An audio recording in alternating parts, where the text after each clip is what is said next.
Boker Tov, on va parler de la paracha de Noach. Il y avait le Rav de Thaïlande, il est à Bangkok. Et une des choses qu'il y a en Thaïlande, faut faire attention, c'est le portefeuille. Le portefeuille et la montre. Il y a des pickpockets là-bas, c'est les professionnels. Et la première chose que le Rav dit, faites attention à votre portefeuille. Et le Rav dit que chaque semaine, il y a un Israélien qui rentre et il leur raconte qu'on a volé son portefeuille, son passeport et l'argent et même la montre. Et il dit en général, par rapport à comment une personne rentre dans le bureau, il peut savoir qu'est-ce qu'il veut. Si une personne a une figure fatiguée et énervée, et il raconte une fois, il y avait une jeune femme qui rentre avec un grand sourire. Elle dit, qu'est-ce que tu as besoin? Elle dit, écoute-moi, on m'a volé mon portefeuille et mon Darkon. Alors elle dit, mais pourquoi tu as un sourire? Il dit, ça arrive pas souvent. Il dit, en général, une personne qu'on l'a volé, il vient triste. Il dit, voilà, je vais vous dire la vérité. Quand on m'a volé mon portefeuille et mon Darkon, j'ai senti comme si on m'a donné un coup de couteau. J'étais vraiment... Et tout d'un coup, je me suis relevé. Je dis, écoute-moi, mon Darkon, mon portefeuille, ils m'ont réussi à voler. Est-ce que ma simcha et mon kiff que je vais en vacances, ils vont me le prendre? Ça, je ne donnerai pas. Et elle s'est relevée et elle est partie voir le Rav. Et le Rav, il a raconté un truc qui est magnifique et c'est un message qui peut dans toute la vie. Il a dit comme ça, il n'a jamais vu tellement rapide qu'il a fait un nouveau Darkon, un nouveau passeport. Il dit en général, ça prend tellement de temps, les gens ils sont angoissés, ils sont énervés, chaque chose prend doucement. Et là, c'était une rapidité incroyable. En vérité, il faut comprendre quelques petits détails qu'il y a dans la paracha de Noach. Première chose, pourquoi Hachem il a détruit le monde avec l'eau? On sait que l'eau, que le Zohar il te dit l'eau c'est quoi? C'est le chesed. Le monde, notre corps, quand on était bébé dans le ventre de notre maman, il y a presque 80% d'eau. Notre corps il est presque 70% d'eau. On vient de sortir de la fête, et qu'est-ce qu'on a fait la tefila? Que Dieu l'emmène de l'eau. Pour cuire, il faut avoir de l'eau. À la maison, un pays qui a une batsorette, il n'y a plus rien. La Torah, elle est quoi? On appelle comme Maïm. Pourquoi Hachem il a pris d'Afka l'eau, que la chose la plus belle qu'il y a dans le monde, et avec ça il a détruit le monde? Il aurait pu prendre quoi? Le feu. Comme avec Zom. Il y a tellement de choses qu'il aurait pu faire. Pourquoi Dafka avec l'eau? Deuxième chose, il faut comprendre que c'était le plus grand tsunami qu'il y avait dans le monde. L'histoire Pourquoi en vérité Dieu il a pris une Teva Ktana, une petite boîte, comme un bateau, et il les a quoi? Et les a sauvés. Comment il aurait pu les sauver?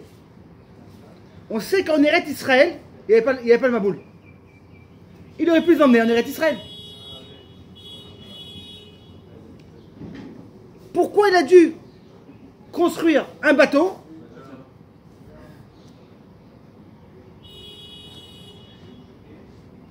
Alors le Midrash il répond qu'en vérité, une des raisons pourquoi en vérité il a demandé de faire une Teva, c'est comme on voit le début de quoi? De la paracha. Qu'est-ce qu'il dit le début de la paracha? Et l'état de Noach, il s'est dit que Taimim Aya Bedorotav.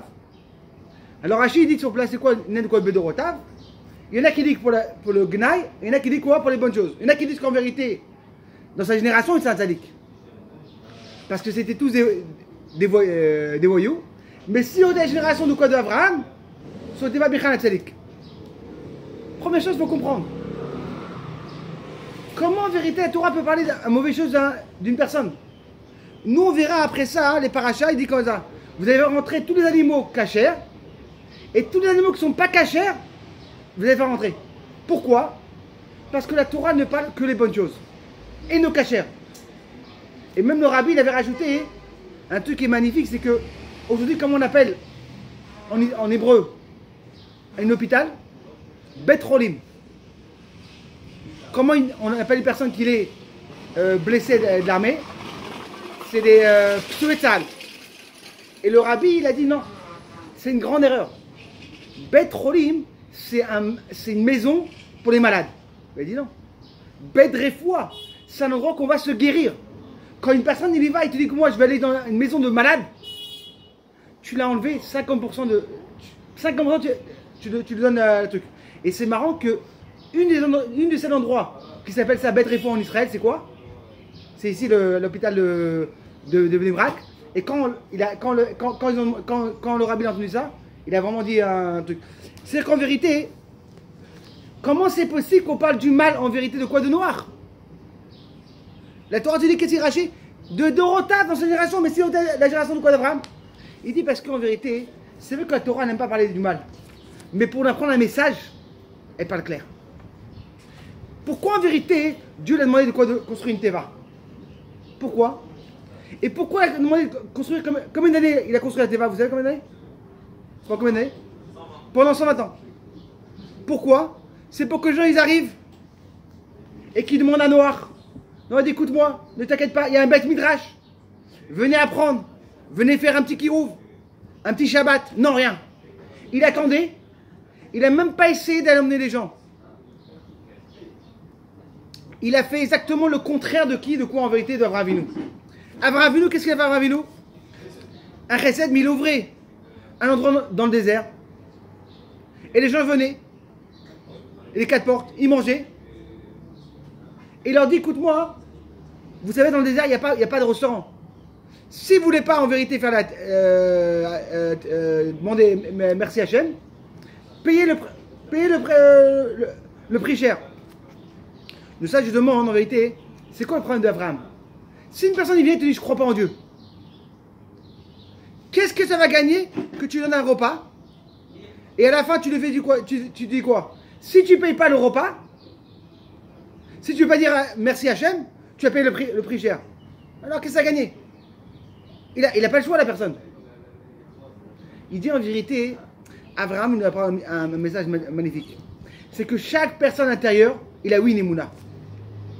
En vérité, elles sont tous une émouna. Une action plus facile, une action plus dure. Il y a une personne qui, même s'il ne peut pas être fait tous les jours, mais dès que tu lui demandes, il dirait qu'il aimait.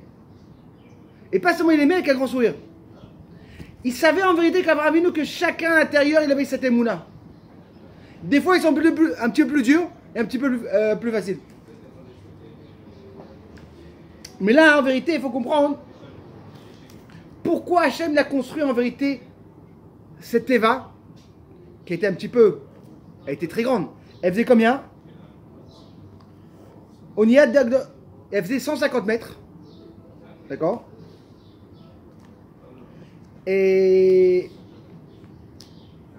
comment il devait la construire? En bois. Mais non. Si maintenant tu me dis en vérité que c'est un tellement grand truc, pourquoi on appelle le mot Teva? Teva, ça a l'air un petit truc. Comme on voit l'histoire de qui? De Moshe Rabbeinu. Elle était dans un petit Teva. Une Teva, ça a l'air une petite boîte. Là, un tellement grand bateau, c'est pas une Teva en vérité. C'est énorme. Alors le Baal Shem Tov, il explique un pirouche magnifique. Il dit qu'en vérité, c'est que, en général, dès qu'on sort de Shabbat Bereshit, on arrive où? À Noach. La semaine dernière, on était encore dans l'ambiance de quoi? De Chodesh Tishri, de Chodesh Shevet. En général, quand tu es dans les fêtes, tu as encore la Rouhaniout, tu es encore dans la Vira. Allez, c'est fini, je vais changer. Et qu'est-ce qui se passe? Tout d'un coup, tu sors dans le monde et tu as les angoisses de la vie. La parnassa, les problèmes. Et tout ça arrive tout d'un coup. Et là, en vérité, tu ne sais pas quoi faire. Et tu te sens en vérité que tu vas te voilà, comme tu dis, te noyer. Et tu te demandes qu'est-ce que je fais? D'un côté, j'ai reçu des forces incroyables. On s'est renforcé avec Rosh Hashanah, Yom Kippour, Sukkot. Et là, tu arrives et tu sens que tu vas te noyer. Et qu'est-ce que tu dis en vérité? Rentre dans la Teva. C'est quoi Teva? C'est des mots de la Torah. C'est qu'en vérité, la Torah te dit écoute-moi. Quand une personne, il a une histoire, quand on a une histoire, quand on raconte l'histoire, c'est pas ça, mais l'histoire il y a tellement d'années. C'est une histoire en vérité avec un message. C'est pas qu'il y a une belle histoire avec Noir. Noir, il est arrivé. Noir, il a eu une teva. Ça a l'air comme un petit film en vérité. Même, ça, je pense qu'il y a même un film. Chaque enfant connaît. C'est quoi en vérité la teva? C'est rentrer dans les mots de quoi? De la tfila et de la Torah. C'est ça le Bachav, il nous dit en vérité.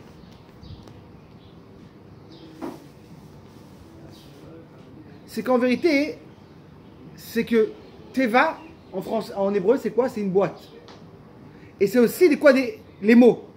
C'est quand une personne en vérité, il a les dagotes, il a les angoisses, où tu peux rentrer, te relaxer, c'est d'Afka dans les mots de la Torah.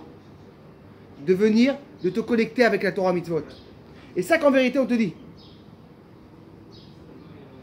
Il y avait une fois une personne qui rencontre son ami dans le marché. C'était l'oncle du Edmond Azakel. Il s'appelle Yossel. Et ils discutent comme ça et tout. Et ils commencent à discuter et commencent Dvarim Betelim.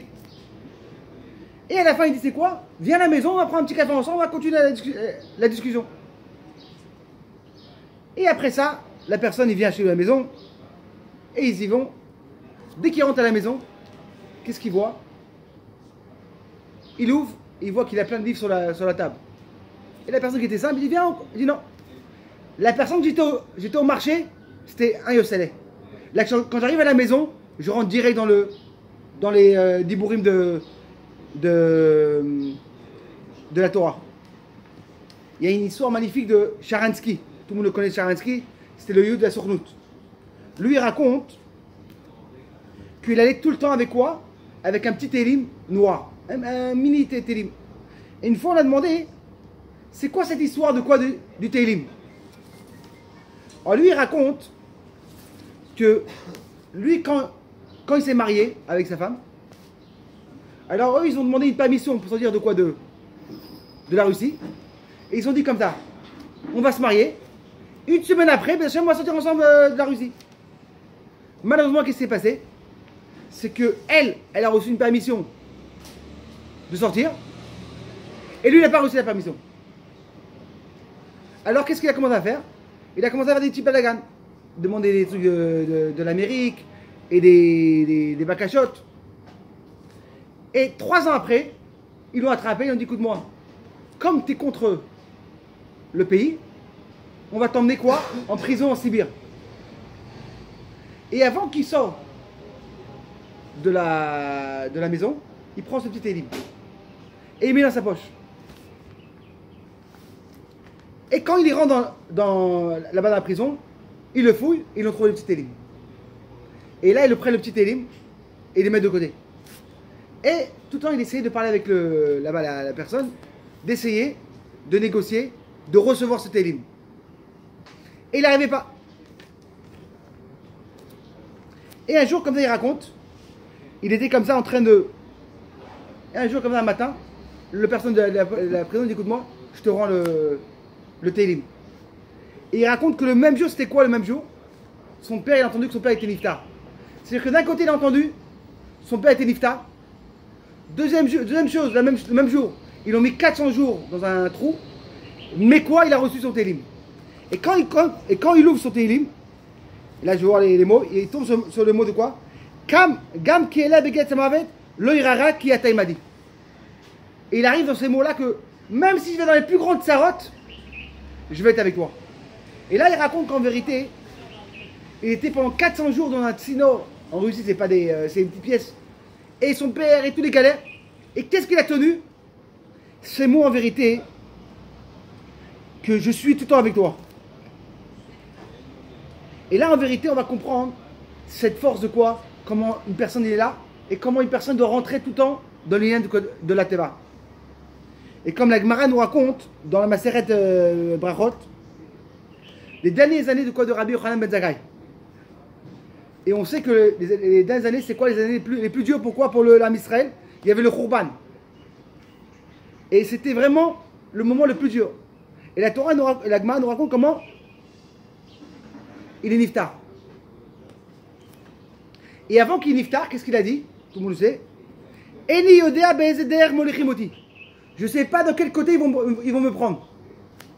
Aflo il m'a été au maître de Mishpat, il fait Masavada, je l'ai cassé le mani, ou Masavada, Vani le Chol, le Faso Bedorim, M. Robemont.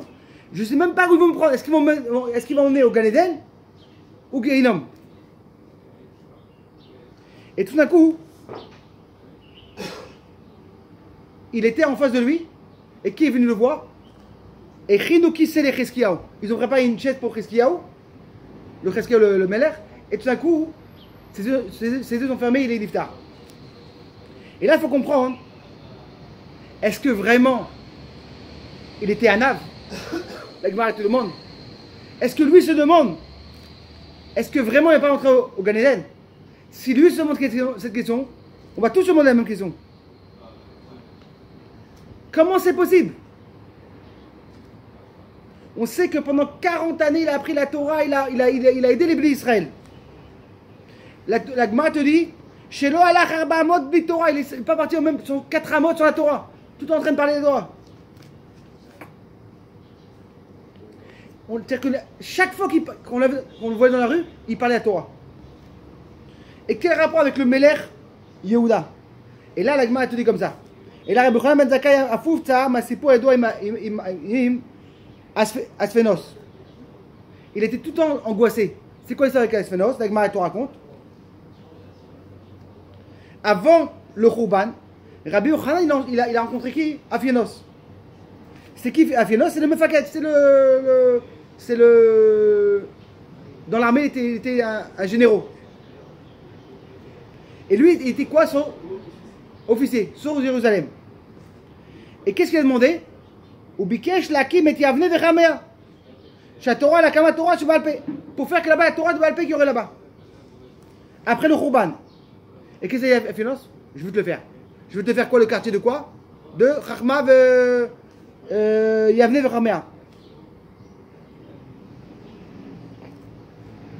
Et qu'est-ce qu'on a dit en vérité? Pourquoi il n'a pas demandé plus? Pourquoi il a demandé un petit village pour les Haramim et il n'a pas demandé plus? Et toute sa ville était en train d'angoisser. Et peut-être, après ça, la Gemara te raconte qu'il s'est dit que c'est à cause de moi qu'il y a le Khouban. Si peut-être j'aurais demandé Yerushalayim, peut-être il m'aurait donné Yerushalayim. Qu'est-ce qu'il a fait à Kolbourou pour le Nachemoto? Il a envoyé Triskia au Melech Yehuda. C'est quoi le moment quand il y avait Melech Triskia dans ce moment-là? C'est que c'est le moment où il y avait le plus grand niveau de Torah. Et là, en vérité, qu'est-ce que dit Hachem? Sur le Khouban de Yerushalayim, tu n'es pas Hachem. C'est Dieu qui a décidé. Mais toi, grâce à toi, tu vas garder Yerushalayim. Grâce que tu as construit une ville pour les Chachamim, grâce que tu as construit en vérité un endroit de Kedusha, la Torah va continuer. C'est-à-dire qu'en vérité, quand une personne, il a une angoisse, on n'est pas bien, où tu dois rentrer? Dans les mots de la Torah, la Tevot de la Torah, et la Torah et la Teva de la Torah. Ça fait rentrer en vérité, ça nous fait rentrer quoi? La Kedusha. Mais comme on a demandé au début, pourquoi Dieu il a détruit le monde d'Afka avec l'eau? On sait que l'eau en vérité c'est quoi? C'est une naine de Chesed. Il n'y a pas plus beau que l'eau. Chaque chose on a mis dans l'eau. Une des choses qu'on voit spéciales, c'est le mikvé. Et beaucoup de fois les gens se demandent, c'est quoi cette force de mikvé? C'est quoi cette force incroyable? Une personne, là j'ai fait un jour cette semaine, il me dit écoute moi ma femme elle est convertie. Jusqu'à qu'elle n'est pas partie au mikvé, elle n'est pas juive. Mais pourquoi? Avant Yom Kippour, tout le monde va au mikvé. Les femmes, chaque 2 semaines, on y va au mikvé pour être tao. Mais qu'est-ce qu'il y a cette force de mikvé? Ça a l'air comme un petit bain, comme une piscine. Non. Alors en vérité, c'est que Dieu, en vérité, il n'a pas voulu punir le monde, il a voulu le laver. Combien de jours il y avait le Maboul? 40 jours et 40 nuits. Jusqu'à après, ça a pris 1 an pour que ce soit tout... 40 jours, c'est quoi 40 jours en vérité? On dit Bachendov, c'est un remède de 40 CA. C'est la quantité qu'un mikvé est cachère. En vérité, Dieu ne voulait pas punir le monde, il voulait le purifier. Et là, en vérité, on va comprendre un truc qui est magnifique et incroyable. Cette force de mikvé. Le mikvé, il est cachère, c'est quand il est cachère? C'est quand tout ton corps est à l'intérieur. Imaginez-vous qu'une personne rentre dans le mikvé, il a 2 cheveux qui est dehors. Il n'a rien fait. Il est parti le mikvé le plus cachère, le plus meouda, 2 cheveux dehors. C'est quoi le problème? Makara. Le principe de partir au mikvé. Non. Pourquoi c'est tellement important? C'est quoi? Oui, mais pourquoi c'est tellement important? Un cheveu, c'est pas cachère. Alors le pasteur explique un pirouche magnifique. Il dit en vérité, c'est quoi un mikvé? C'est en vérité, c'est un petit monde. Quand Dieu a construit le monde était rempli d'eau. Et qu'est-ce qu'il a fait après ça? Il a séparé. Il a séparé les eaux d'en haut et les eaux d'en bas. Quand tu rentres dans le mikvé, c'est comme si tu mets les eaux d'en haut, les eaux d'en bas, tu les collectes ensemble. Tu fais un nouveau monde. Et quand tu rentres dans le mikvé, tu te fais un rostar. Tu deviens en vérité une nouvelle personne. Parce que tu refais un nouveau monde. Le monde, tu rentres dans le mikvé, qui est le monde qui est rempli d'eau, et après tu le sépares, et tu fais un rostar. Et pour ça, cette raison, pour ça, on dit en vérité, au bâtiment, il explique. Quand une personne il rentre dans un mikvé, et il est goy, il n'est pas juif, et il rentre dans le mikvé, il devient juif. Il devient un restart. Il change complètement. Quand une personne il y va avant Yom Kippour, il devient une nouvelle personne. Quand une femme elle y va, elle est impure. Elle rentre dans le mikvé, elle devient pure parce qu'elle devient une restart, elle devient nouveau. Alors que Bézat Hachem, en vérité, il faut savoir qu'Hachem, il ne veut jamais nous punir. Il a toujours pour nous faire du bien, nous purifier. Et là, c'est ce pirouche magnifique qui dit Majadov. Bo el Teva. Viens dans la Teva, dans les mots de la Torah. Et en vérité, on voit que quand une personne y rentre dans les mots de la Torah, combien il devient plus relax. Combien il devient moins nerveux. Combien de gens ils étaient nerveux. Et c'est quand on est en train de bête midrash, ma vie a changé. Parce que il reste un peu de nerfs. Il reste. Mais pourquoi en vérité? D'où viennent les nerfs? Les tirdotes. Quand une personne est angoissée. Quand une personne il est pas relax. Il dit peut-être que je vais pas réussir. Dafka la Torah te dit écoute-moi, t'inquiète pas. On voit que le moment que tu apprends la Torah, il y avait une fois une personne qui disait, il y avait une fois un frère qui est monté dans un monite, un taxi, et ils avaient pris une longue route, et chaque heure, il ouvrait la radio. Et le frère il dit mais pourquoi tu loues la radio? On est ensemble depuis 1h30. C'est la 3e fois que tu allumes la radio. C'est la même chose. Il fait non, je suis obligé de savoir la nouveauté.